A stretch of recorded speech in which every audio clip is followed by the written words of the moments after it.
संग त्याग हरिजू की शरण जगत सुख मान मिथ्या झूठो सब साज जगत सुख मान मिथ्या झूठो सब साज है। राम कहो राम सुमिर यही तेरो काज राम सुमिर यही तेरो काज। इसलिए भैया चित्त रूपी दर्पण को यदि निर्मल बनाना चाहते हो तो उसका एकमात्र साधन है श्री कृष्ण नाम संकीर्तन, श्री हरि नाम संकीर्तन। यही चित्तरूपी दर्पण को पवित्र करने वाला है। और जब ये चित्तरूपी दर्पण पवित्र हो जाएगा तो अपना स्वरूप भी समझ में आ जाएगा और अपने आराध्य का स्वरूप भी समझ में आ जाएगा। समझ में आ जाएगा कि जिससे हमारा व्यवहार चल रहा है, जो हमारे अनुभूति का विषय बन रहा है, वो हमारा स्वरूप नहीं है। ईश्वर अंश जीव अविनाशी चेतन अमल सहज सुख राशि, यही हमारा स्वरूप है। ये हमारा स्वरूप है और हम भगवान के अंश हैं, भगवान हमारे अंशी हैं, हम भगवान के शेष हैं, भगवान हमारे शेषी हैं, हम भगवान के भोग्य हैं, भगवान हमारे भोक्ता हैं, हम भगवान के ही योग्य हैं और भगवान ही हमारे योग्य हैं। इस प्रकार का भाव चित्त में आ जाएगा। दूसरा विशेषण क्या है? चेतो दर्पण मार्जनम भव महा दावाग्नि निर्वापणम। बड़ा प्यारा विशेषण है, भव महा दावाग्नि निर्वापणम। इस संसार को कहते हैं भव। इस संसार को क्या कहते हैं? भव। भव क्यों कहते हैं भाई? बोले भव इसलिए करते हैं क्योंकि इसमें भवंती भवंती अस्मिन्निति भवाः। भव शब्द की व्युत्पत्ति क्या है? भवंती अस्मिन्निति भवाः। भवंती अस्मिन्, जिसमें होते हैं। क्या होते हैं? बोले तीन काम होते हैं। इस संसार में तीन ही काम होते, चौथा कोई काम नहीं है, इसलिए तो उसको भव कहते हैं। पहला काम है उत्पन्न होना, दूसरा काम है पल पुस करके खा पी के बड़े होना, और तीसरा काम है राम नाम सत्य है, गोपाल नाम सत्य है, अंतिम बारात में चले जाना। ये तीन ही काम है। जन्म लेना, पालन पोषण होकर के बड़ा होना और अंत में मृत्यु हो जाना। ये तीन काम हैं। ये तीन काम 24 घंटे चल रहे हैं। अच्छा एक बात बताओ, कोई सेकंड खाली है जिसमें कोई ना कोई मरता ना हो, कोई ना कोई पैदा ना होता हो? बोलो, शायद 24 घंटे में एक सेकंड भी खाली। पूरी इतनी बड़ी धरती है, आप विचार करो कितने लोग पैदा हो रहे हैं, कितने लोग मर रहे हैं। ये तीनों काम 24 घंटे चल रहे हैं। दिनों रात की कोई अपेक्षा नहीं है कि सवेरे 5 बजे 6 बजे जन्म होगा, आधी रात को नहीं होगा, ऐसा नहीं है। आधी रात को नहीं मरेगा, सवेरे ही मरेगा, ऐसी बात नहीं है। हमेशा ये तीन काम चल रहे हैं, उत्पत्ति, पालन और संहार। ये तीन काम जहां निरंतर हो उसका नाम है भव। इस भव को ही महापुरुषों ने अटवी कहा। भव को क्या कहा? अटवी। भव और अटवी संधि कर देंगे तो क्या हो जाएगा? भवाटवी। ये भव जो है ये अटवी। अटवी किसको कहते जानते हैं? जंगल, बियावान जंगल, घनघोर जंगल को अटवी कहते हैं। ये इतना भयंकर जंगल है संसार कि इसमें जीव भटक जाता है।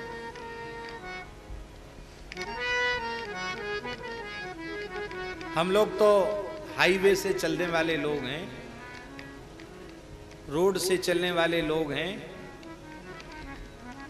कभी जंगल में फंसने का अवसर नहीं मिला, लेकिन जंगल में कभी आप फंस जाएं जहां कोई रास्ता है नहीं, वहां क्या गति होगी? आप इतने भ्रम में पड़ जाएंगे कि हम किस रास्ते पर चलें, क्योंकि जंगली पशुओं के, जीव जंतुओं के अपने अपनी गुफाओं तक, अपने निवास स्थान पर जाने के उनके रास्ते होते हैं, तो पगडंडियां जैसी बनी रहती हैं, और एक रास्ते से कई कई पगडंडियां फूटी रहती जंगल में। अब उस एक रास्ते से आप चले, हो सकता चलते चलते किसी हाथी के निवास स्थान तक पहुंच जाएं, हो सकता चलते चलते किसी शेर की गुफा तक पहुंच जाएं, हो सकता कभी चलते चलते किसी भालू की म्याद तक पहुंच जाएं, क्यों आगे जाकर वो रास्ता बंद। संसार में ऐसे ही इन देह गेह में आसक्त पुरुषों ने नए नए उपाय, नए नए रास्ते खोजे हैं, तो आप उनके पीछे चलेंगे तो कब किस शेर के म्याद में पहुंच जाएंगे, कब किस हाथी के चंगुल में फंस जाएंगे, कुछ कहा नहीं जा सकता। इसलिए भैया इन पशुओं के पीछे मत चलो। पशु कौन है? अरे भाई, चार पैर वाले सींग वाले ही पशु नहीं होते, दो हाथ पैर वाले भी पशु होते हैं। वो कैसे पशु है?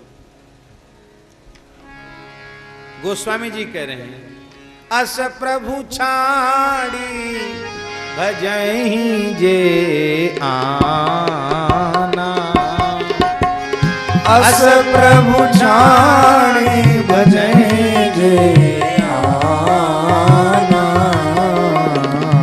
ते नर पशु बिन पूछ बिषाणा, ते नर पशु बिन पूछ बिषाणा। ऐसे भगवान को छोड़कर ये जो संसार के पीछे दौड़ रहे हैं, वे बिना सींग पूंछ के पशु हैं। राम नाम नहीं हृदय धरा, जैसा पशुआ वैसा नरा। पशुआ आवे पशुआ जाए, पशुआ रहे वो पशुआ खाए। अंतर क्या है? नर पशुआ उद्यम करी खावे, नर पशुआ, नर पशु, नर पशुआ उद्यम करी खावे, पशुआ तो जंगल चरी आवे। पशुआ आवे पशुआ जाए, पशुआ रहे वो पशुआ खाए। राम नाम जाना नहीं माई, जन्म गया पशुआ की नाई। राम नाम से नाही प्रीति, यह है सब पशुवन की रीति। जन दरिया जिन राम न गाया, पशुआ ज्यों ही जन्म गंवाया। इसलिए पशुओं के पीछे मत चलो, महापुरुषों के पीछे चलो। श्रुतयो विभिन्ना स्मृतयो विभिन्ना, नैको मुनिर्यस्य वच प्रमाणम। धर्मस्य तत्वं निहितं गुहायां, महाजनो येन गतः सपंथा। महापुरुष जिस रास्ते से चलकर गए उनके पीछे पीछे चलो। यही है गुरु परंपरा, यही है हमारे पूर्वजों की परंपरा। हमारे पिताजी, दादाजी, परदादाजी जिस भजन के मार्ग पर चल कर गए उस मार्ग पर चलें। हमारे गुरुजी, दादा गुरुजी, परदादा गुरुजी जिस मार्ग पर चल करके गए हैं उस मार्ग पर हम चल करके आगे जाएं। इसी को कहते हैं महापुरुषों का अनुगमन। तो संसार में जीव महापुरुषों का अनुगमन तो करता नहीं, विषयी जीवों का ही अनुगमन करता है। लोग कहते हैं हमारे पास आओ, हम नुस्खा आपको बताएंगे, खाकपति से करोड़पति कैसे बना जाता है। हमारे पीछे चल के आओ, हम बताएंगे तुमको नुस्खा, 1 रुपए से 1 करोड़ कैसे कमाया जा सकता है। ऐसे ऐसे लोग आश्वासन देने वाले मिलते हैं। उनके पीछे चलने पर तो विनाश निश्चित है। भगवान ने कर्म धर्म की पूंजी देकर हमको भेजा था। जब जीव पैदा होता है तो ऐसे मुट्ठी बंद करके आता, माने ठाकुर जी उसको पूंजी देते हैं, लेके आता है। लेकिन यहाँ सब लुटा देता है। काम, क्रोध, मद, लोभ, मोह, मत्सर, डकैत सब इसकी संपत्ति को लूट लेते हैं। और जब मरता है तो मुट्ठी बंद करके नहीं मरता। कैसे मरता है? इसका मतलब था प्रभु आपने जो दिया था सब लुटा के हम जा रहे हैं, वो कुछ नहीं हमारे पास।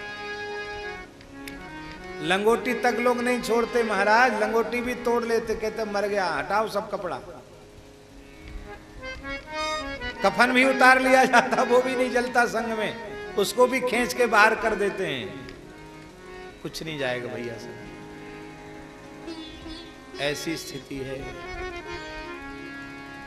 तो एक तो ये भय है, दूसरा ये भवाटवी का वर्णन है।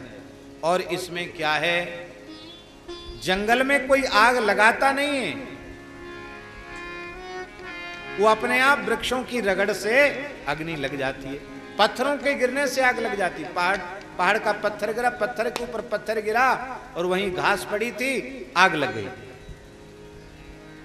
अप्राकृत तरीके से आग लग जाती है और उस आग में जंगल जलने लग जाता है, जलने लग जाता है। अब आप सोचिए, जंगल में भयंकर आग लगी हो और आपको कहीं गंगा जी दिखाई पड़ जाएं, बढ़िया शीतल गंगा जी की धारा बह रही है और आप दौड़ के गंगा जी में छलांग लगा दें, गोता लगा लें, तो भले ही दोनों ओर जंगल में भयंकर आग लगी है, लेकिन यदि आप गंगा जी के जल में चले गए तो जंगल की आग बुझे न बुझे, आपकी आग तो बुझ गई। ऐसी भैया इस संसार रूपी जंगल में राग द्वेष की रगड़ से आग लगी है। राग द्वेष की आग में, कामना की, वासना की, विषय की आग में धू धू करके संसार जल रहा है। ऊपर से सफेद कपड़ा पहने हुए लोग भी भीतर से जलते रहते हैं। ईर्ष्या की आग में, काम की आग में, क्रोध की आग में, लोभ की आग में जलते रहते हैं। आप ये ठेका नहीं ले सकते कि संसार में लगी हुई पूरी की पूरी आग को हम बुझा सकते हैं। बड़े से बड़े अग्नि शमन करता भी उसे बुझा नहीं सकते। बुझा सकते हैं क्या? नहीं बुझा सकते। लेकिन आप स्वयं अग्नि से बचने के लिए गंगा जी में छलांग लगा सकते हैं कि नहीं? इसलिए भैया भव महादावाग्नि निर्वापणम, इस संसार में लगी हुई आग को बुझाने वाला हरि नाम है। अरे दुनिया में आग लगे, लगने दो, आप तो हरिनाम रूपी गंगा में कूद जाओ। हरिनाम रूपी गंगा में कूद जाओगे तो उस संसार में लगी हुई आग से आप बच जाओगे। भैया हमारे तुम्हारे लिए संसार में आग लगी भई है, पर पूज्य प्रातः स्मरणीय अनंत श्री संपन्न पंडित श्री गया प्रसाद जी महाराज गिरिराज जी में विराजे। क्या वे भी उसी आग में जल रहे थे? नहीं, उनके आग नहीं लगी है। बाबा श्री ठाकुरदास जी के आग नहीं लगी है। पूज्य सदगुरुदेव अनंत श्री संपन्न श्री भक्तमाली जी महाराज के आग नहीं लगी है। पूज्य श्री नारायण दास जी भक्तमाली जी मामा जी के आग नहीं लगी है। ऐसे अनेक महान संत हैं, उनके आग नहीं लगी है। क्यों? क्योंकि उन्होंने अपने आप को हरिनाम सुधा सरिता में डुबो दिया है। मन करि विषय अनल बन जरई,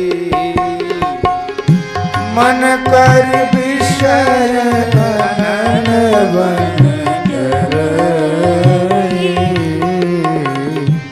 होए सुखी जो यही सर पर,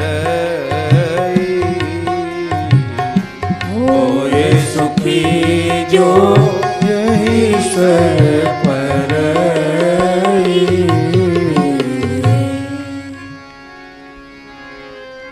अयम त्वत्कथामृष्ट पीयूष नद्याम, अयम अयम कहा, अयम मनोवारण, ये मनरूपी गजेंद्र, मनरूपी हाथी। अयम त्वत्कथामृष्ट पीयूष नद्याम, मनोवारण क्लेश दावाग्निदग्धा, त्रिसार्तो वगाढ़ो न सस्मार दावम, न निष्क्रामति ब्रह्म संपन्न वन्ना। ये मनरूपी हाथी संसार की आग में जल रहा था, तो उसने क्या किया, बोले आपकी कथा सुधा सरिता रूपी गंगा में डूब गया। चाहे कथा गंगा में डूब जाओ, चाहे कीर्तन गंगा में डूब जाओ, चाहे नाम जप की गंगा में डूब जाओ, चाहे स्वरूप चिंतन की गंगा में डूब जाओ, सत्संग की गंगा में डूब जाओ, फिर आपको उस अग्नि की जलन का भय होगा, आप ब्रह्म संपन्न हो जाएंगे। दूसरा भाव है, बोले सामान्य जंगल में लगी हुई आग को तालाब के जल से बुझाया जा सकता है, कुआं के जल से बुझाया जा सकता है, नदी के जल से बुझाया जा सकता है, अरे वर्षा के जल से बुझाया जा सकता है, लेकिन मनुष्य के भीतर जो संसार बसा है, उस संसार में जो भयंकर रागत द्वेष की आग लगी है, वो बिना हरिनाम संकीर्तन की रस वर्षा के बिना बुझाया नहीं जा सकता। सामान्य जल से वो बुझने वाला नहीं, हरिनाम संकीर्तन की झड़ी लग जाए और उस झड़ी में वो बुझ जाता है।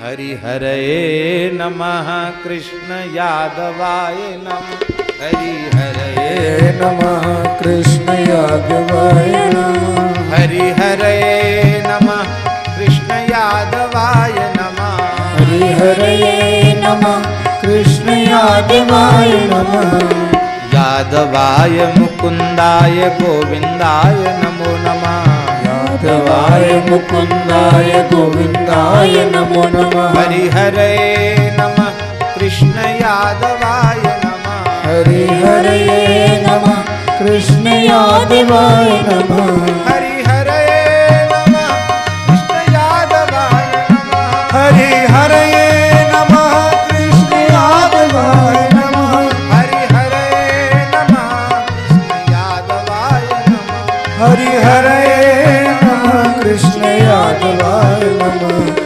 यादवाय माधवाय गोविंदाय नमः, यादवाय माधवाय गोविंदाय नमः, हरि हरे नमः कृष्ण यादवाय नमः, हरि हरे नमः कृष्ण यादवाय नमः, हरि हरे नमः कृष्ण यादवाय नमः, हरि हरे नमः कृष्ण यादवाय नमः, यादवाय माधवाय गोविंदाय नमः, यादवाय माधवाय गोविंदाय नमः, हरि हरे नमः कृष्ण यादवाय नमः, हरि हरे नमः कृष्ण यादवाय नमः। हरिनाम संकीर्तन की जो झड़ी लग जाती है, रस वर्षा होती है, उसमें आपके हृदय की लगी हुई आग, तो संसार की आग बुझे न बुझे पर आपकी आग तो बुझ जाए।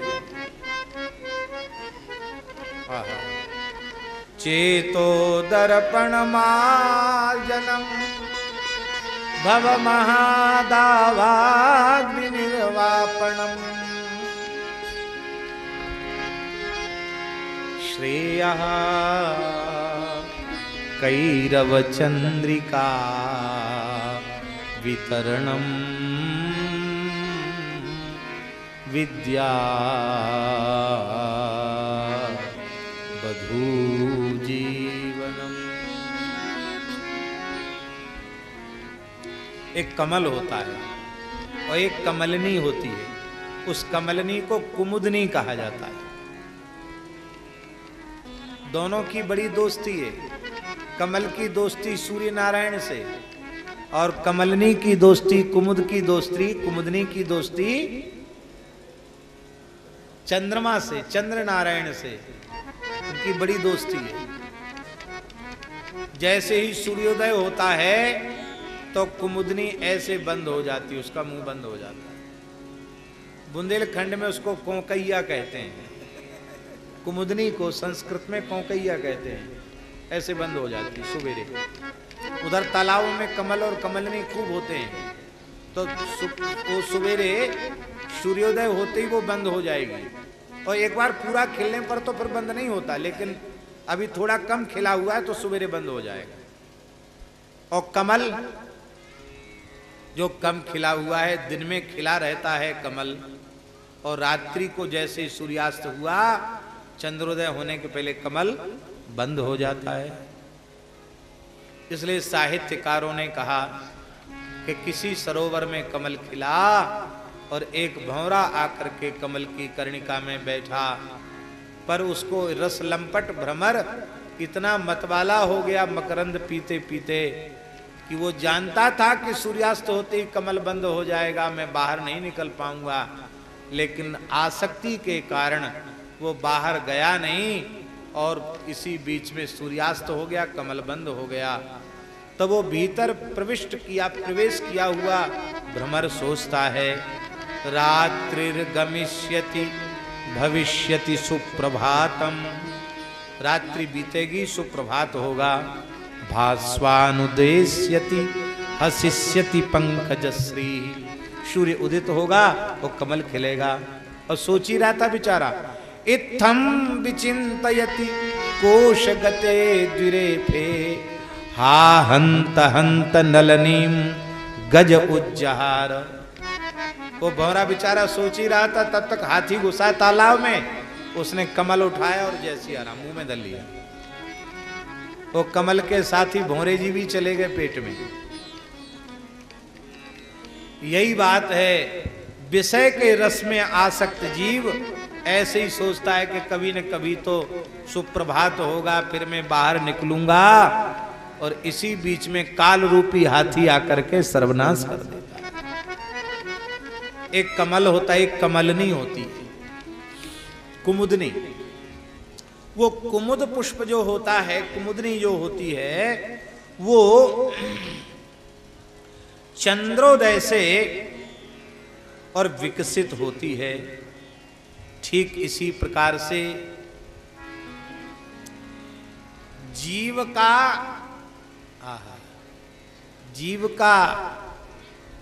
श्री ठाकुर जी की ओर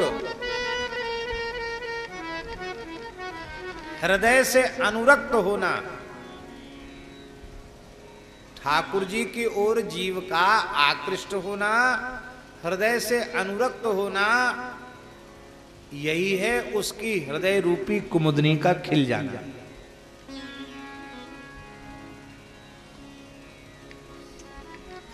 ये खिलना चाहिए। ये हृदय की कुमुदनी कैसे खिलेगी? क्योंकि इसके खिले बिना कल्याण का विस्तार होगा नहीं। चेतो दर्पण मार्जनम भव महादावाग्नि निर्वापणम श्रेयः कैरव चंद्रिका वितरणम। ये कल्याण रूपी चंद्रिका का विस्तार करती है, ये कुमुदनी को खिला देती है। ये कौन है? ये है चंद्रमा की, पूर्णिमा के चंद्र की चांदनी। ये पूर्णिमा के चंद्र की चांदनी क्या है? बहुत ध्यान से सुने। आप कहेंगे सूर्य की उपमा क्यों नहीं दी? हरिनाम संकीर्तन को पूर्ण चंद्र की उपमा क्यों दी? बोले उपमा इसलिए दी कि सूर्य नारायण बहुत तपा देते हैं। अभी ठंडी में तो उनकी धूप बहुत अच्छी लगती है, और जेठ की दोपहरी में देखो हमारे महात्मा लोग तो जेठ की दोपहरी में भी कोट धुनी और खप्पर धुनी तपते हैं, सिर के ऊपर भी आग जला लेते हैं और स्वाहा स्वाहा स्वाहा। भाई उनके बस की बात है, हम लोग तो नहीं वैसा कर सकते।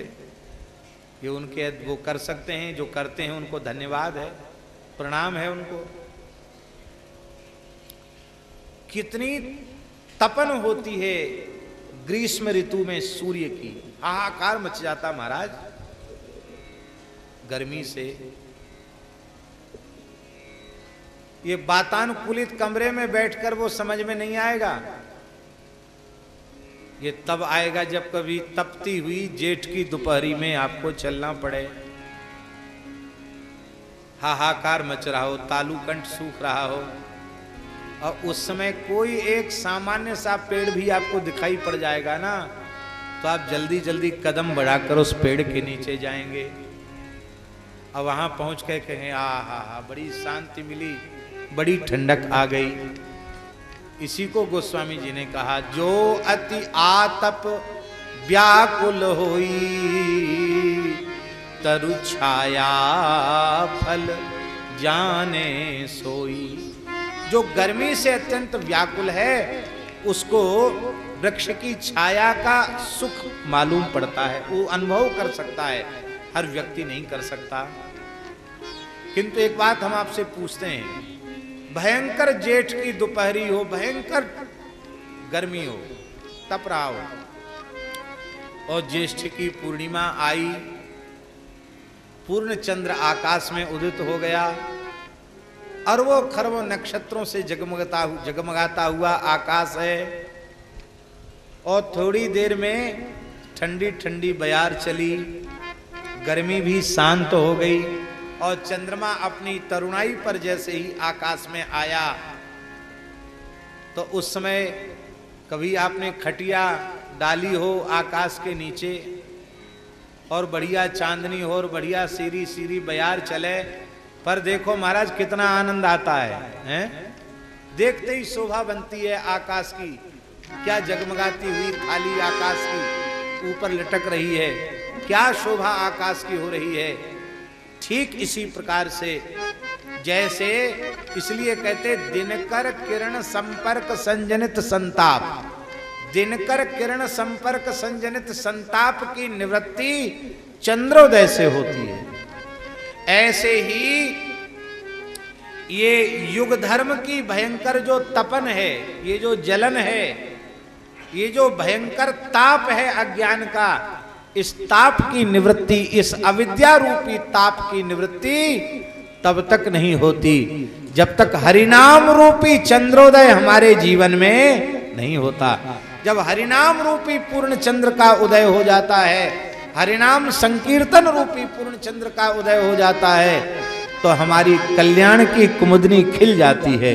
तब तक हमारी कल्याण की कुमुदनी बंद रहती है, तब तक हमारा कल्याण किसी भी प्रकार से संभव नहीं है, जब तक हरिनाम संकीर्तन रूपी पूर्ण चंद्र का उदय नहीं होगा। इसलिए भैया हरिनाम संकीर्तन रूपी पूर्ण चंद्र का उदय करने के लिए ही श्री गौर चंद्र प्रकट हुए हैं, वो भी महाराज पूर्णिमा को प्रकट हुए। इसी फाल्गुन महीना में अभी महाप्रभु जी की जयंती आने वाली है, फाल्गुन पूर्णिमा में ही महाप्रभु जी प्रकट हुए, और वो भी चंद्रोदय के काल में प्रकट हुए। इधर आकाश में चंद्रोदय हुआ और उधर सची की कोख से श्री चैतन्य चंद्र का उदय हुआ। महाराज उस दिन ग्रहण लग गया था, जिस दिन महाप्रभु जी प्रकट हुए ना, उस दिन चंद्रमा में ग्रहण लग गया। क्यों लग गया? बोले पूर्णिमा का चंद्र बलिष्ठ तो होता है, पर मानो गौर चंद्र को देखकर ये आकाश का चंद्र सकुचा गया, निर्बल हो गया। हम में तो पता नहीं कितने कितने दोष हैं, घटने बढ़ने वाला हूं, कलंक भी लगा हुआ है, पर आज निष्कलंक गौर चंद्र प्रकट हुआ है। तो भैया ये कल्याण रूपी कुमुदनी को खिलाने वाला और कल्याण रूपी चंद्रिका का, चांदनी का विस्तार करने वाला हरिनाम संकीर्तन है। आप कल्याण की कुमुदनी खिलाना चाहते हैं और यदि इस संसार के त्रिविध ताप से, दैहिक दैविक भौतिक त्रिविध तापों से, संतापों से, पापों से सर्वथा मुक्ति चाहते हैं तो हरिनाम संकीर्तन रूपी चंद्रोदय की शरण में चले जाइए, आपके ताप की निवृत्ति हो जाएगी। श्रेयः कैरव चंद्रिका वितरणम विद्या बधू जीवनम।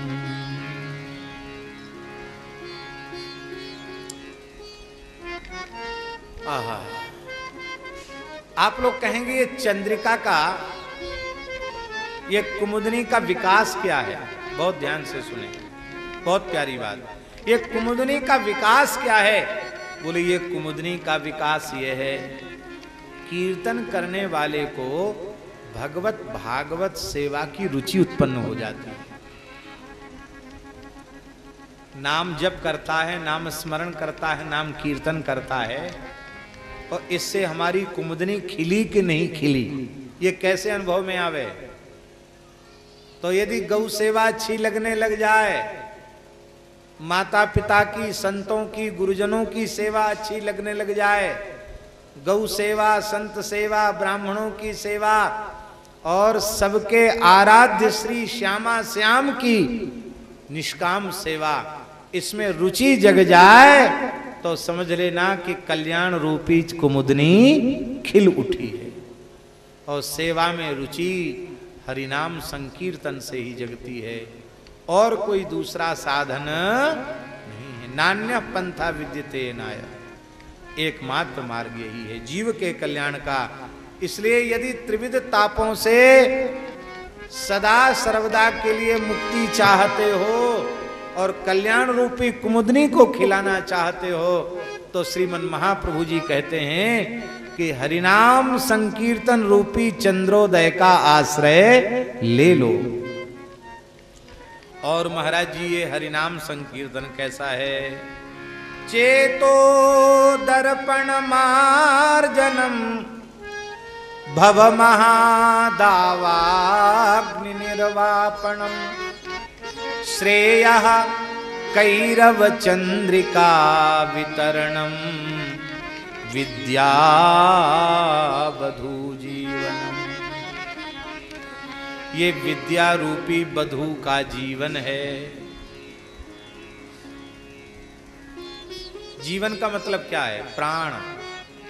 विद्या रूपी बधू का प्राण धन, जीवन धन है। 4 वेद, 6 शास्त्र, 18 पुराण, उपपुराण, 14 विद्याएं, समस्त स्मृतियां किसी ने आद्योपांत कंठस्थ कर ली हो पर हरिनाम की शरण न ली हो, हरिनाम संकीर्तन का निश्चय न किया हो तो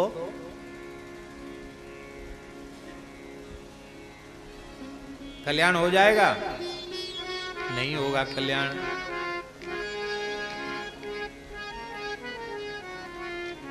श्री गुरु नानक देव जी का एक दुआ, नाम लिया, नाम लिया जिन सब लिया, नाम लिया जिन सब लिया, सकल शास्त्र का भेद,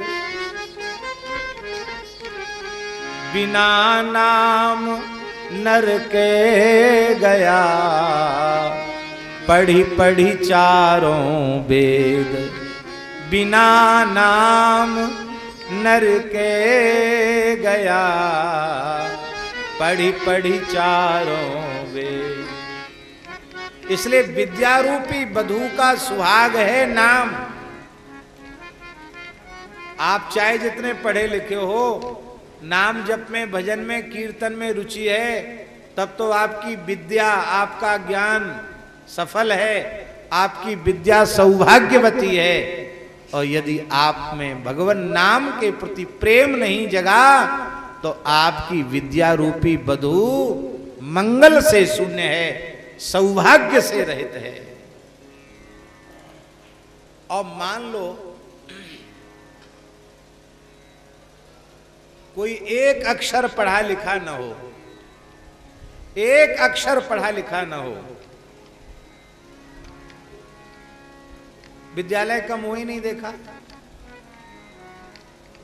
काला अक्षर भैंस बराबर, कुछ नहीं पढ़ा लिखा, पर किसी संत सदगुरु की कृपा हो गई और 2 अक्षर की पढ़ाई पढ़ ली, हरि नाम की, राम नाम की, कृष्ण नाम की पढ़ाई पढ़ ली,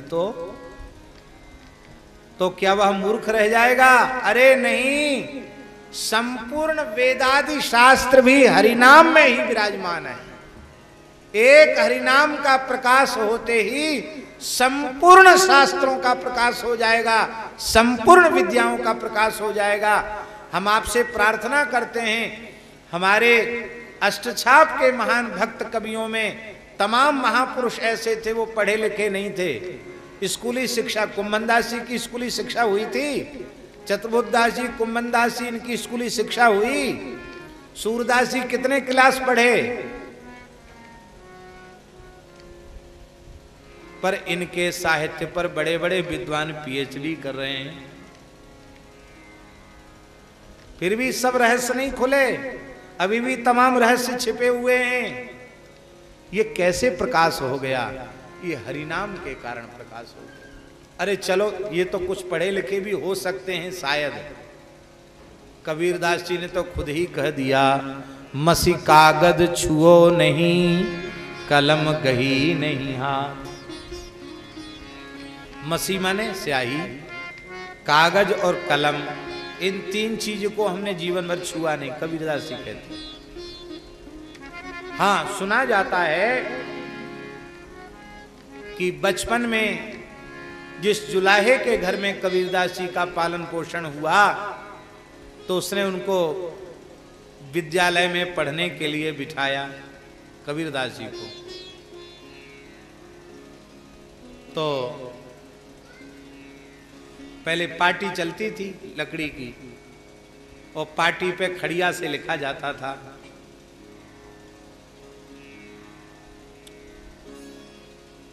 तो गुरुजी पहले पाटी पे लिखते थे।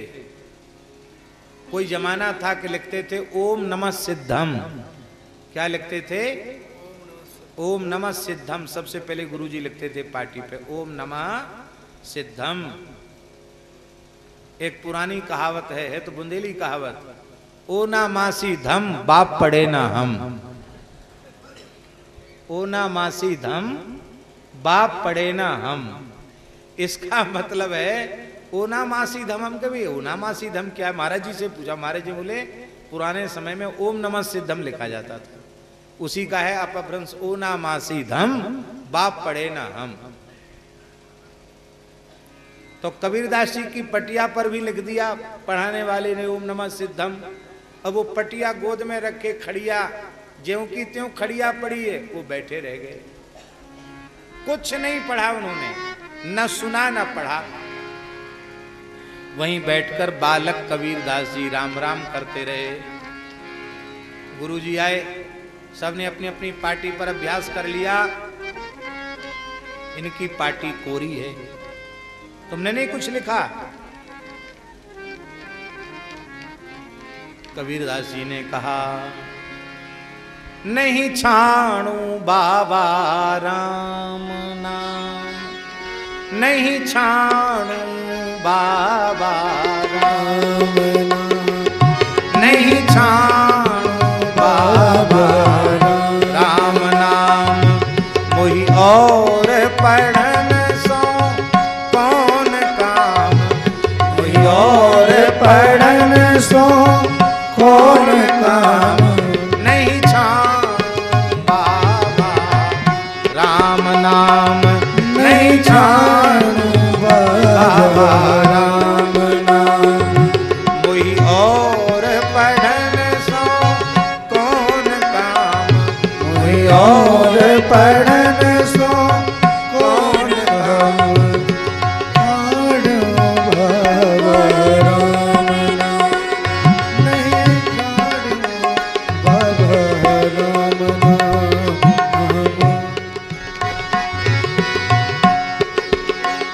तू मुहि कहा पढ़ावे आल जाल, मुहि कहा पढ़ावे आल जाल।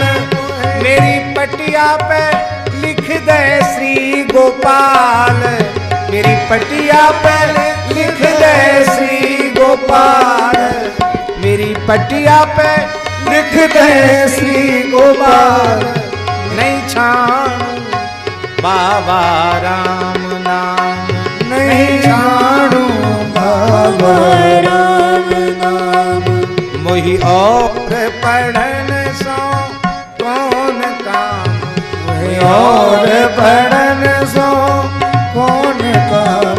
नहीं छाणू बाबा राम नाम। नहीं छाड़ू भव राम नाम। ये श्री कबीरदास जी का पद है। वही और पढ़न सो कौन काम, क्या पढ़ा रहे हो अलिफ अलिफ वगैरह हैं? तुम वही कहा पढ़ावे आल जाल, मेरी पटिया पे लिख दे श्री गोपाल। ठाकुर जी का नाम लिखो, हमको और कुछ नहीं पढ़ना। पिटाई किया, बोले कुछ भी करो, हमको पढ़ना नहीं। हम तो जो पढ़ने के लायक था वो पढ़ लिया। 4 वेद 6 शास्त्र 18 पुराण पढ़ लिए, राम नाम की पढ़ाई नहीं पढ़ी तो कुछ नहीं पढ़ा। और कुछ नहीं पढ़ा, केवल 2 अक्षर की पढ़ाई पढ़ ली तो सब कुछ पढ़ लिया। विद्या रूपी बधू का प्राण है नाम। भैया नाम करते करते सब शास्त्र प्रकट हो जाते हैं, सब कुछ प्रकट हो जाता है। आपको अभी की एक प्रत्यक्ष घटना सुना मैं। आप लोगों ने पूज्य बाबा श्री मथुरा दास जी का दर्शन किया वृंदावन में। पूज्य बाबा श्री मथुरा दास जी भक्तमाली बहुत उच्च कोटि के महात्मा थे। जब से ब्रज में आए फिर ब्रज के बाहर नहीं गए। हमारे महाराज जी से उनका बड़ा प्रेम था। हम समझते 30 वर्ष तो कम से कम बरसाने में रहे होंगे, 25-30 वर्ष तो वो बरसाने में रहे। और बिहारी जी को नित्य कथा सुनाते थे। वृंदावन की विद्वत गोष्ठियों में जब कभी वो पधारते थे और जब कुछ बोलने लग जाते थे तो तमाम पुराणों के श्लोकों की झड़ी लगाते थे। तो वृंदावन के बड़े बड़े पंडित वैसे ऐसे सिर खुजलाते थे, ये बाबा जी कितना पढ़ा लिखा है, किन किन पुराणों के श्लोक बोलता चला जा रहा है ये बाबा जी। पूज्य श्री श्रीनाथ शास्त्री जी ने एक बार कहा कि हम तो था ही नहीं पा रहे हैं कि बाबा कितने पुराण पढ़े हुए हो। पुराणाचार्य तो लोग हमते कहें, पर बाबा ने कितने पुराण पढ़ रखे हैं, कितने श्लोक कंठस्थ हैं। अब उनसे पूछो बाबा श्री मथुरादास जी से कि महाराज जी आपने ये कहाँ पढ़ा? तो कहते थे, ए जी हमने तो स्कूल का मुख नहीं देखा हूं, स्कूल का मुख नहीं देखा हूं हम। वस्तुतः उन्होंने स्कूल का मुख नहीं, एक क्लास पढ़े लिखे नहीं थे। कैसे प्रकट हो गए सारे शास्त्र? जीवन भर उन्होंने सत्संग किया, ये तो था ही, पर संपूर्ण शास्त्र उनके भीतर प्रकट हुए हरिनाम के बल से। अहरनिश उनका जप चलता था। प्रत्येक एकादशी को वे निर्जल करते थे, मौन रहते थे, केवल कथा में थोड़ी देर बोलते थे, बाकी नहीं बोलते थे। और पूरी रात्रि बैठ करके तुलसी के गमला के पास हरिनाम करते थे। उसी का परिणाम था बाबा श्री मथुरादास जी के हृदय में संपूर्ण शास्त्रों का प्रकाश था। ये विद्यारूपी बधू का जीवन है नाम। आप चाहे जितने पढ़े लिखे हैं, पर आपका नामानुराग नहीं है, नाम कीर्तन में प्रेम आपका नहीं है, तो आपकी पढ़ाई लिखाई 2 कौड़ी की भी नहीं। आपकी विद्या मंगल सौभाग्य से शून्य है, रहित है। पूज्य धर्म संघ वाले गुरुजी के मुख से सुनी हुई एक कथा, बड़ी विलक्षण बात।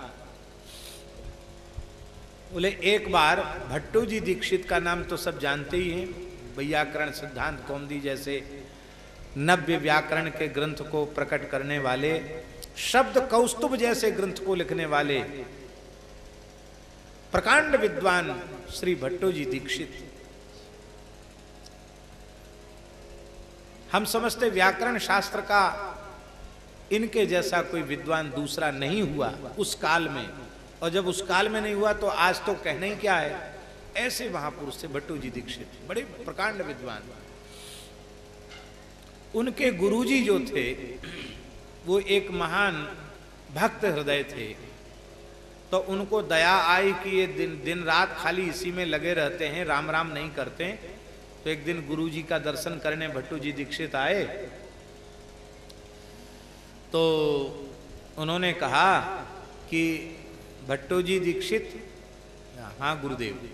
बोले अब बहुत हो गया, अब राम राम किया करो थोड़ी देर बैठ करके। तो गुरुजी की बात को तो उन्होंने टाला तो नहीं, उन्होंने ये नहीं कहा कि हम भजन नहीं करेंगे, लेकिन गुरुजी को हंसते, पंडितों का स्वभाव होता है, व्युत्पन्न मति होती ना तो तुरंत कुछ न कुछ बोल देना, पंडितों की आदत होती है। तो वो बोले कि गुरुजी आपकी आज्ञा तो सिरोधार्य है, पर हमको बहुत मेहनत नहीं करनी पड़ेगी। क्यों? हम पंडित हैं ना, शब्द शास्त्र के ज्ञाता, हमको ज्यादा मेहनत नहीं करनी पड़ेगी। क्यों? बोले हम कह देंगे रामा रामा रामौ रामा, तो रामा हमें बहुवचन हो गया, तो बहुवचन माने असंख्य राम नाम हो गए। हमको फिर माला पर 21,000 जपो, 25,000 जपो, और 1 लाख जपो, और 3 लाख जपो, ये सब मेहनत हमको नहीं करनी पड़ेगी, हम तो पंडित हैं। हम कह देंगे रामा तो बस ओ तमाम राम नाम हो जाएंगे। ये नहीं कहना चाहिए था, नाम की अवज्ञा हो गई और गुरुजी दुखी हो गए। गुरुजी ने कहा दीक्षित ये भी जानते हो तुम, गुरुजनों को उत्तर देने वाला, गुरुम तुम कृत्य हूं कृत्य विप्रम निर्जित्य वादता, ब्राह्मण को परास्त करे शास्त्रार्थ में, या गुरु को तू करके हूं करके उनकी बात का उत्तर दे दे, उनकी बात को काट दे, उसको पिशाच होना पड़ता है। इतने पढ़ लिखने के बाद भी तुम्हारी अधोगति हो जाएगी, तुमको ब्रह्म राक्षस की योनि मिलेगी, क्योंकि तुमने हरि नाम का तिरस्कार किया है। अब तो बेचारे डर गए, बोले महाराज आप तो कभी बोलते नहीं, बोले तो इतना खराब बोले कि आपने हमको ब्रह्म, आपसे ही पढ़े हम, आपने हमको पढ़ाया, वो आप ही हमको ब्रह्म राक्षस बना रहे हैं महाराज, कैसे होगा हमारा उद्धार। बोले कोई बात नहीं, ब्रह्म राक्षस बन के भी तुम राम राम करते रहोगे, कोई चिंता की बात नहीं, तुमको ज्यादा पीड़ा नहीं होगी, और जब किसी को पढ़ा दोगे तो इस योनि से मुक्त होकर के फिर तुम भगवान के नित्य धाम को प्राप्त करोगे, फिर तुम्हारा मोक्ष हो जाएगा। तो वो एक बट के वृक्ष पर रहने लगे, और बट के वृक्ष पर रह करके अपने राम राम करते। गुरुजी की कृपा से उनको उस योनि में भी कोई विशेष कष्ट नहीं था, बाधा नहीं थी, लेकिन योनि से तो छूटना चाहते ही थे। तो कोई वहां से निकलता, तब तक वैयाकरण सिद्धांत कौमुदी भी लुप्त जैसी हो गई थी। तो वो संस्कृत में कुछ ऊपर से बट के पेड़ से सुनाई पड़ता, कई प्रश्न, उन प्रश्नों का कोई सही उत्तर नहीं दे पाता, तो फिर उसको उठा के पटक देता वो ब्रह्म राक्षस। तो एक विद्यार्थी वहां से निकला, ऊपर से बट के पेड़ से आवाज आई, पचेर निष्ठायाम किम रूपम, पच धातु से निष्ठा के अर्थ में क्या रूप है। तो उस विद्यार्थी ने कहा पक्वम, और पहले वाले लोग कहते थे पक्तम, पक्तम कहने वालों की पिटाई होती थी। पक्तम अशुद्ध है, क्योंकि पचो वाह वकार हो जाएगा तो पक्वम बनेगा, पक्तम नहीं बनेगा। तो उसने कहा पक्वम, बस बोले ठीक है, तुम कल से हमारे पास पढ़ने आ जाना। तो कहते हैं कि वो पढ़ाया तो गुरुजी कहते थे कि भट्टो जी दीक्षित ने दूसरे स्वरूप से पढ़ाया वरदराज आचार्य को। वो वरदराज आचार्य हुए जिन्होंने लघु सिद्धांत कौमुदी वैयाकरण शास्त्र में प्रवेश करने के लिए विद्यार्थियों की सुगमता के लिए लघु सिद्धांत कौमुदी का निर्माण किया। तो कहने का अर्थ है कि भैया पढ़ लिख कर इतने बड़े पंडित होकर के भी ब्रह्म राक्षस बन जाओगे यदि राम राम नहीं करोगे। इसलिए भैया 4 वेद 6 शास्त्र पुराण उपपुराण सब विद्या सब शास्त्र सब कला सबका सार हरि नाम ही है और कोई दूसरा नहीं है। इसलिए विद्या बधू जीवनम। एक बहुत बड़े पंडित थे, बहुत बड़े विद्वान थे। उन विद्वान का नाम था शास्त्रार्थ महारथी महापंडित पद्मनाभाचार्य जी महाराज।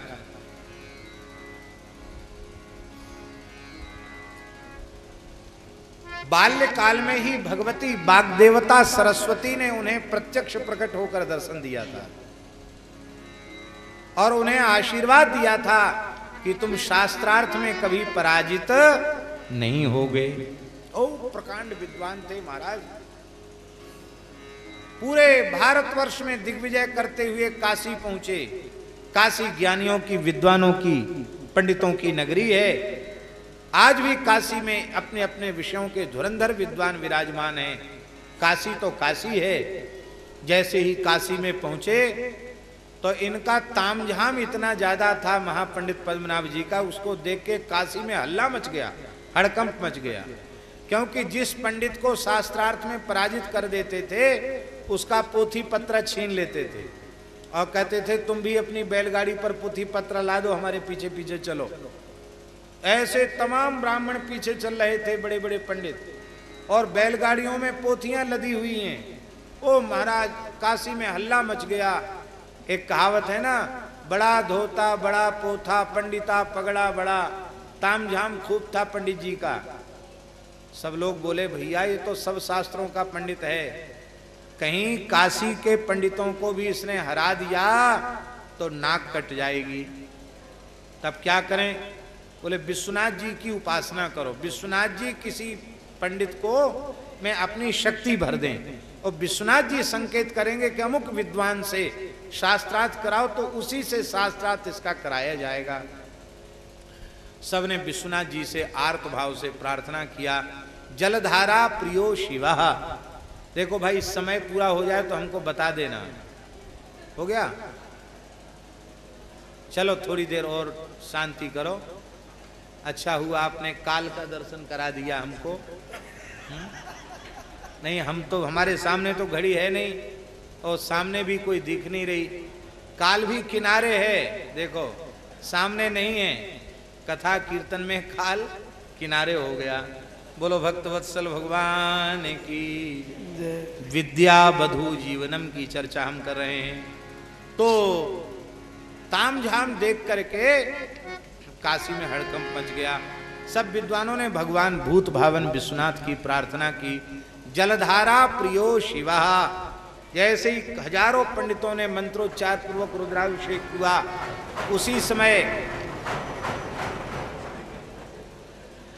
उसी समय आकाशवाणी हुई। उसी समय आकाशवाणी हुई कि ब्राह्मणों चिंता मत करो,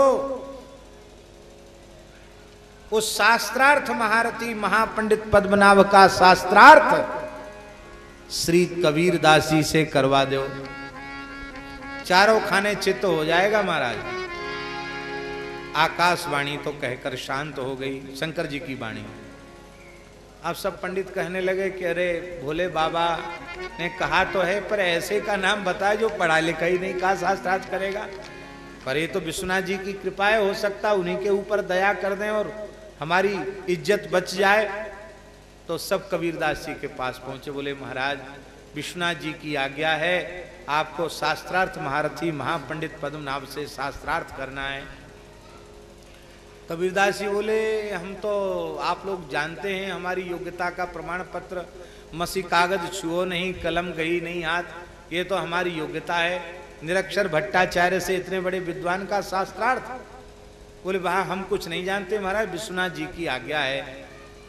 कबीरदास जी बोले कि वे तो राजा हैं हमारे, उनकी नगरी में हम रहते हैं, उनके टुकड़ा खाते हैं, तो उनकी आज्ञा तो हमको माननी ही पड़ेगी। पर एक बात है, हम किसी के पास जाएंगे नहीं, हम तो अपनी कुटिया में बैठकर हरिनाम करते हैं। और उनको शास्त्रार्थ करने की इच्छा है, विजय करने की इच्छा है, तो उनको आप यहाँ ले आना। सब पंडितों ने जाकर कहा। पद्मनाभ बोले हाँ कोई बात नहीं, वो नहीं आना चाहते, हम चलते हैं। काशी के ब्राह्मणों ने कहा कि काशी विद्वानों की नगरी है, एक एक करके शास्त्रार्थ करोगे तो सालों लग जाएंगे, फिर भी तुम पार नहीं पाओगे, इसलिए एक एक के साथ कर लो, उसी से निर्णय हो जाएगा हार जीत का। बोले ठीक है।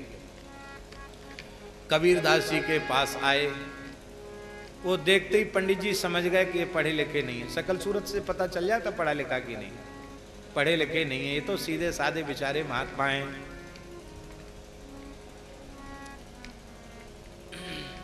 थोड़ा ठंडे तो पड़े पद्मनाभ जी, पर बोले हम शास्त्रार्थ करने आए हैं, तो आप कुछ हमसे पूछिए।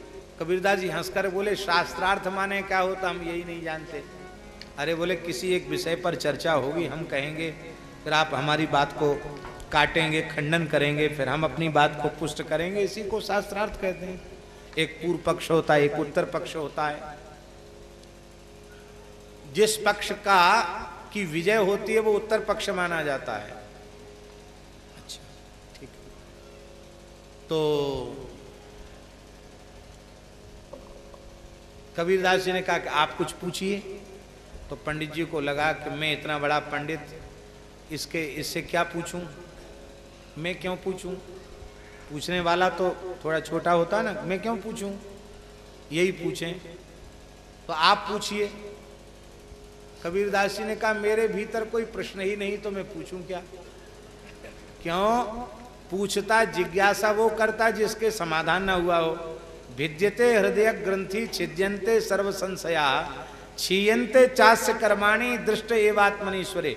यहाँ तो तत्व साक्षात्कार हो चुका, यहाँ कोई प्रश्न ही नहीं बचा, सब समाधान हो गया। पर फिर भी आप ज्यादा हट कर रहे हैं कि कुछ पूछिए। तो अपने जीवन में तो हमें न कोई शंका है, न संदेह है, न कोई जिज्ञासा है, न आपसे पूछने की इच्छा है, न आपसे कुछ सुनने की इच्छा है। पर आपको देखकर हमें दया आ रही है, हम आपसे आपके लिए कुछ पूछ रहे हैं। पंडित जी ने कहा ठीक है, किसी बारे में पूछो, हमारे बारे में पूछो, क्या पूछना चाहते हो। तो श्री कबीरदास जी ने कहा पढ़ी समझे या समुझी पढ़े, अहो कहो द्विजराय।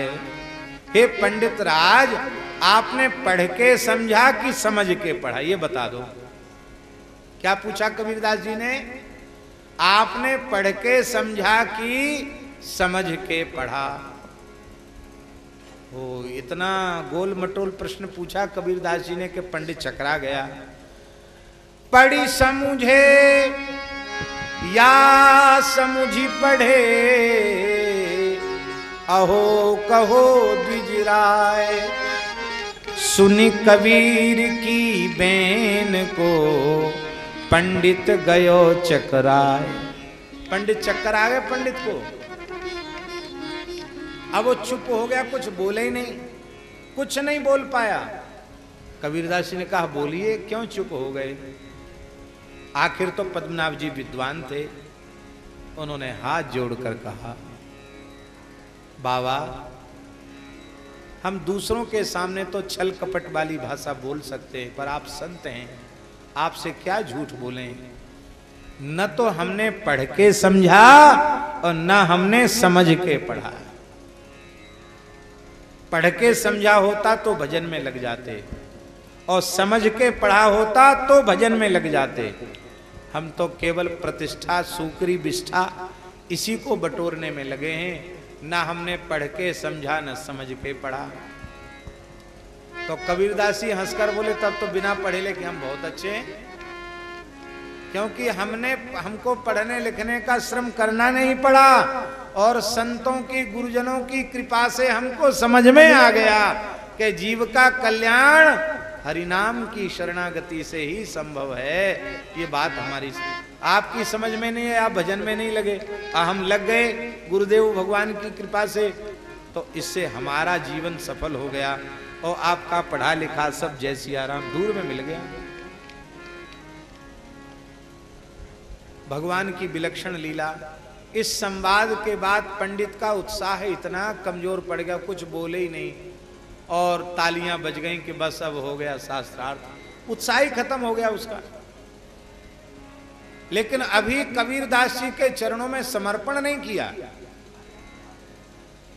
देखो, सीधे साधे सरल व्यक्ति का समर्पण जल्दी हो जाता है और चतुर चालाक आदमी का समर्पण हो नहीं पाता अंतिम तक, क्योंकि वो चतुराई छोड़ नहीं पाता है और चतुराई छोड़े बिना समर्पण होता नहीं। इसी जन्म में कल्याण चाहते हो तो संत सदगुरु के चरण कमलों में अत्यंत निश्चल निष्कपट सरल भाव से अपने आप को न्योछावर कर दो, अपने आप को बेच दो सदगुरु भगवान के हाथ में, काम बन जाएगा। कैसा व्यवहार गुरुजनों से करना चाहिए सीखो हमारे रघुनाथ जी से। विश्वामित्र जी ने पूछा था कि तुमको देर क्यों हुई तुलसी पुष्प लाने में, पूछा। आप अपने गुरुजी के पास रहते हैं और कहीं बगीचे में गए और कोई कन्या के रूप के प्रति आपको आकर्षण हुआ, तो आप आकर हमको सुनाएंगे क्या? गुरुजी हम गए तो थे लेकिन हमारा मन उधर चला गया, आप कहेंगे? पर बिना पूछे गुरुदेव के सारी बात रघुनाथ जी ने निश्चल भाव से रख दी। गुरुदेव हम गए तो थे लेकिन आने में थोड़ा विलंब हुआ, अपराध को क्षमा करें। विदेहराज नंदिनी श्री जानकी जी की शोभा का दर्शन करने में हमारे नेत्र चकोर हो गए। उस मुख चंद्र का दर्शन करके हमारा मन थोड़ा उधर चला गया। आहा, गुरुदेव का हृदय भरा। वो तो जानते ही हैं किशोरी जी इनकी नित्य प्रियतमा हैं, ये नित्य उनके प्राण जीवन धन हैं। और उसी समय गुरु जी ने कहा, सुफल मनोरथ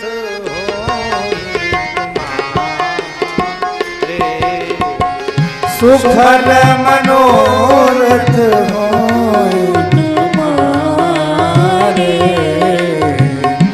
राम लखन सुनि भय सुखारे,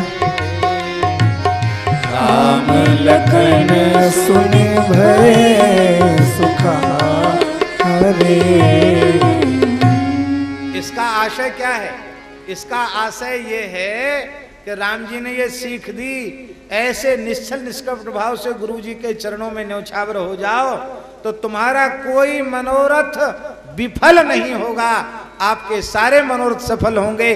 अरे सारे मनोरथ सफल नहीं, जीवन सफल हो जाएगा।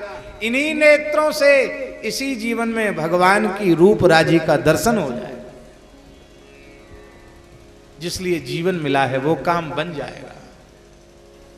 इसलिए आहा, समर्पण, पढ़े लिखे का समर्पण जल्दी नहीं होता, बिना पढ़े लिखे का भले ही हो जाए।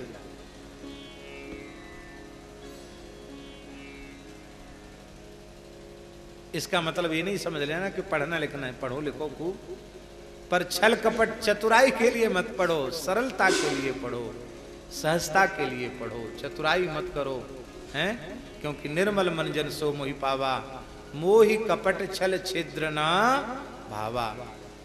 तो महाराज जी वो समर्पण तो उनका हुआ नहीं, पर विश्वनाथ जी को दया आई कि इस ब्राह्मण का कल्याण अब होना ही चाहिए। तो विश्वनाथ जी ने क्या किया, वो संध्या करने बैठे पंडित जी। यही संध्या का समय था, शाम का। एक पीपल के नीचे बैठ करके गंगा जी के किनारे संध्या कर रहे थे। संध्या के बाद गायत्री का जप कर रहे थे। उसी समय भोले बाबा ने कृपा करके एक लीला दिखा दी। उस पीपल पर तमाम भूत रहते थे, तमाम भूत दिखाई पड़े। और उसी समय एक डाली पीपल की खाली थी, उस खाली ढाली पर एक आगंतुक भूत आकर बैठ गया तो सारे भूत उससे झगड़ा करने लगे, करे तू क्यों बैठा, किससे पूछ के बैठा इस डाली पर। उसने कहा अरे भाई क्या गजब हो गया, खाली शाखा देखकर मैं बैठ गया खाली डाली पर, हमने क्या बुरा कर दिया, और तो सब भरी हुई है डालियां। अरे बोले वो खाली है पर आरक्षित है, जैसे रिजर्वेशन हो जाता ना सीट का, भले ही खाली हुए तो थोड़ी बैठ जाओगे, पहले से रिजर्वेशन है किसी व्यक्ति का। बोले ये रिजर्व है, ये डाली ये आरक्षित है पहले से। तो उस प्रेत ने पूछा किसके लिए आरक्षित है। बोले एक पद्मनाभ पंडित है, बड़ा भारी पंडित है, भजन करता नहीं, प्रेत बनेगा इसी पर रहेगा। अब पद्मनाभ जी बेचारे नीचे बैठे थे, अब उनके तो हाथ से माला छूट गई। अरे राम राम बताओ हम प्रेत बनेंगे, हमने ऐसा कौन सा बुरा काम किया प्रेत बनेंगे, मन में उनके आ रहा था। तब तक उस आगंतुक प्रेत ने पूछा, इतना पवित्र ब्राह्मण, त्रिकाल संध्या अग्निहोत्र करने वाला, वेद पाठ करने वाला, शास्त्रों का मर्मज्ञ विद्वान, भला प्रेत क्यों बनेगा। अरे बोले तुम्हें पता नहीं है, गुरुजनों को तू करके हूं करके बोलता है, ब्राह्मणों को शास्त्रार्थ में परास्त करता है, तो जिस ब्राह्मण को परास्त करता है उसे अपमान का अनुभव होता है, और ब्राह्मण का अपमान ही उसकी मृत्यु है। न जाने कितनी ब्रह्म हत्याओं का पाप इसके सिर पे चढ़ा हुआ है, ये तो निश्चित प्रेत बनेगा। तो भाई इतने बड़े पंडित को प्रेत तो नहीं बनना चाहिए, कोई उपाय है कि न बने। बोले हाँ उपाय तो है, पर वो करेगा नहीं, हम जानते हैं। क्या उपाय है। बोले उपाय यही है कि वो अपनी विद्या का अहंकार छोड़कर महान नामनिष्ठ संत श्री कबीरदास जी के चरण पकड़ ले, उनकी शरण ग्रहण कर ले तो बच जाएगा, नहीं तो जरूर बनना पड़ेगा प्रेत। अच्छा चलो ठीक, अब तो कहाँ इनको सब वहीं छोड़ा और भागे वहां से कबीरदास जी की कुटिया की ओर, और श्री कबीरदास जी की कुटिया में जाकर साष्टांग प्रणाम किया, सब अहंकार त्याग दिया। बोले अब हम आपकी शरण में, हमको बचा लो, हमारा उद्धार करो, हमारा कल्याण करो। कबीरदास जी ने हंसते हुए कहा, आप अधीर न हो, आप कह तो रहे हैं लेकिन अभी भी समर्पण संभव नहीं है। क्यों। बोले हमारे यहाँ विद्यालय जो हमारा है ना, हरिनाम के भजन रूपी विद्यालय, इस भक्ति रूपी विद्यालय में, भजन रूपी विद्यालय में प्रवेश करने की एक शर्त है। क्या शर्त है। बोले पुराना पढ़ा लिखा सब गंगा जी में बहा के आओ पहले, हैं, जाति का, विद्या का, कुल का, रूप का, युवावस्था का अहंकार गंगा जी में बहा करके आओ, और इसके बाद जब आओगे तब हम अपनी पढ़ाई आपको पढ़ाएंगे, और उस पढ़ाई से तुम्हारा कल्याण पक्का हो जाएगा। तुमने जो पढ़ा उससे कल्याण हो कि न हो संदेह है, पर हम जो पढ़ाएंगे उससे तुम्हारा कल्याण निश्चित हो जाएगा।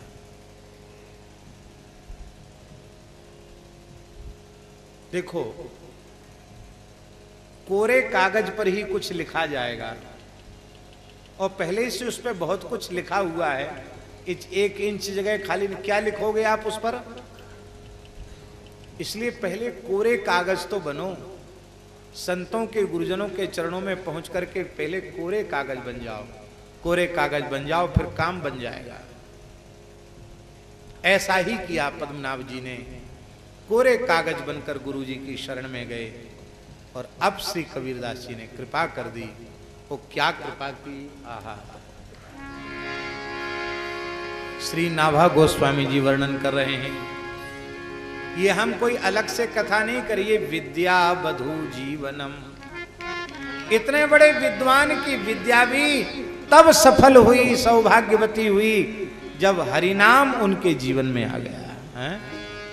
कबीरदास जी ने कहा हमारी पढ़ाई लंबी चौड़ी नहीं है, हमारी पढ़ाई तो 2 अक्षर की है, एक अक्षर है रा और दूसरा अक्षर है माँ। बस राम नाम की पढ़ाई, हरि नाम की पढ़ाई है।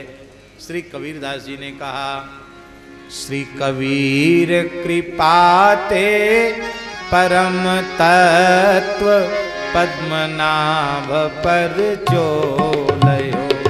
श्री कबीर कृपाते परम तत्व पद्मनाभ पर चोलयो।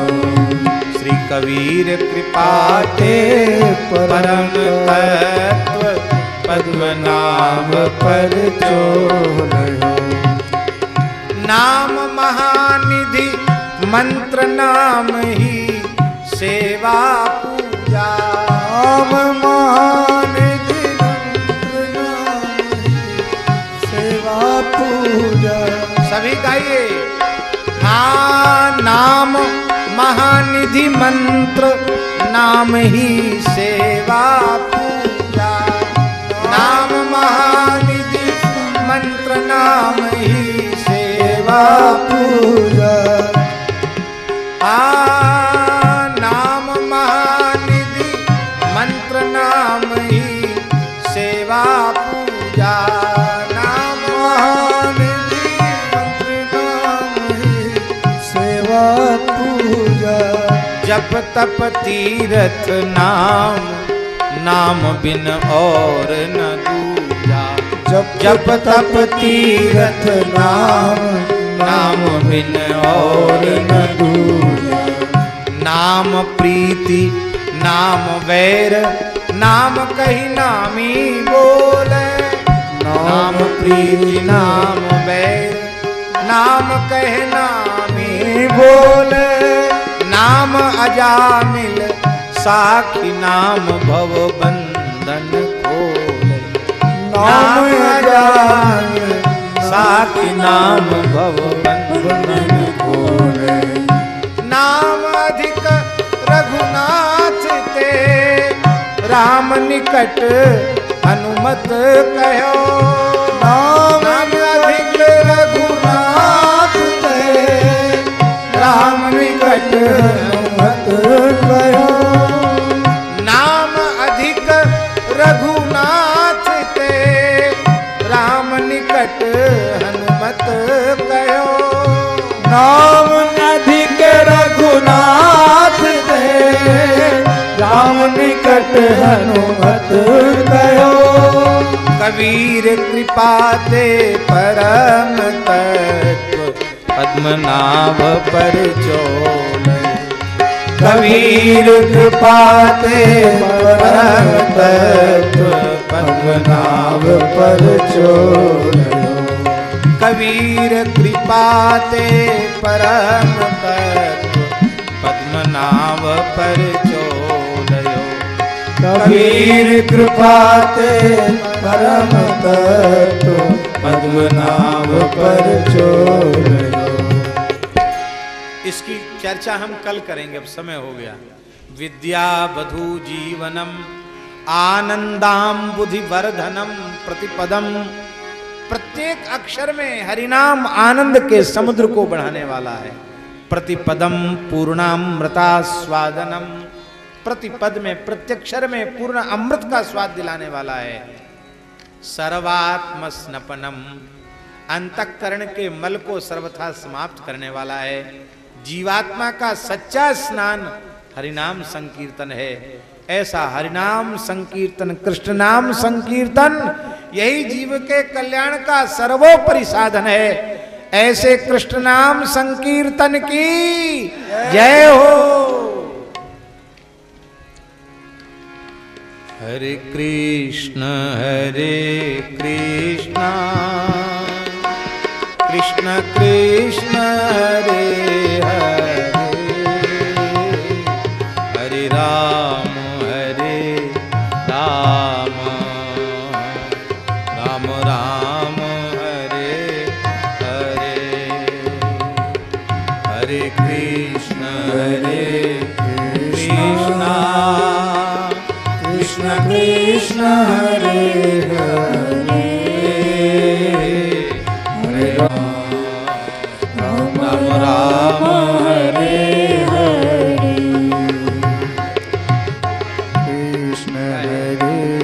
कृष्ण कृष्ण कृष्ण हरे हरे, हरे राम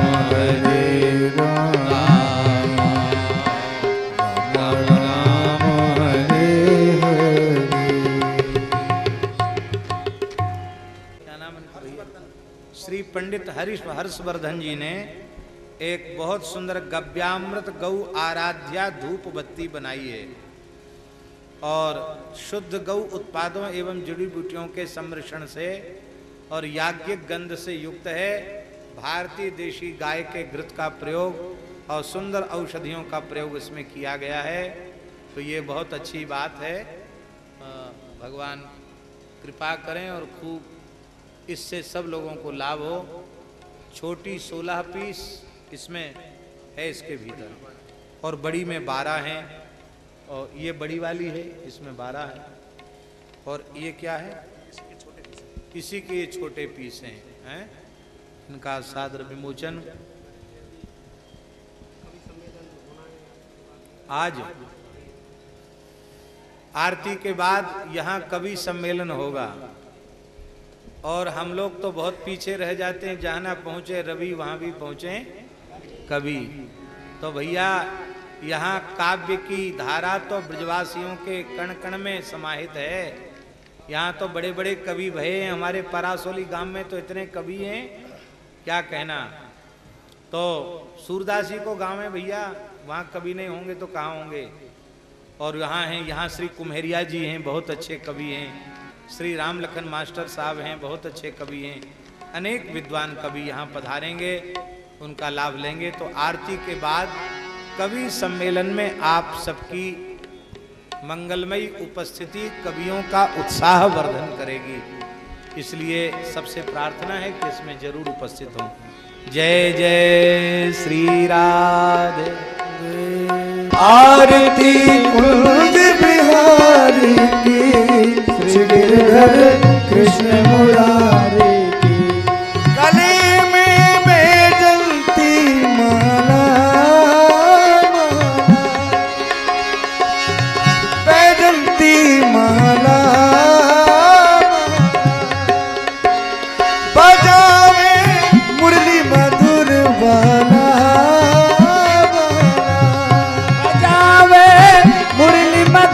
बाला बाला। श्रवण में कुंडल झलकाला, श्रवण में कुंडल झलकाला। नंद के नंद श्री आनंद मोहन ब्रज चंद, राधिका रमन बिहारी की, श्री गिरिधर कृष्ण मुरारी की। आरती गगन सम अंग कांत काली काली, गगन सम अंग कांत काली। राधिका चमक रही आली आली, राधिका चमक रही आली।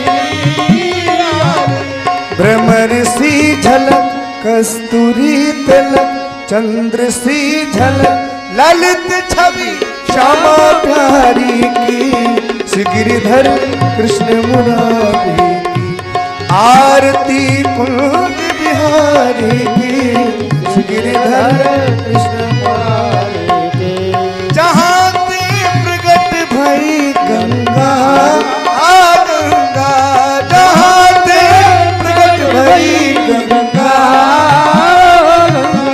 कलुष कली हारिणी है गंगा गंगा, कलुष कलु हारिणी है गंगा गंगा। बसीस विशीस जटा के भी हरे अग की, चरण छवि श्री बनवारी की, श्री गिरिधर कृष्ण मुरारी की। आरती कुंज बिहारी की, श्री गिरिधर कृष्ण मुरारी की। आरती कुंज बिहारी की, श्री गिरिधर कृष्ण मुरारी की, श्री गिरिधर कृष्ण मुरारी की, श्री गिरिधर कृष्ण मुरारी।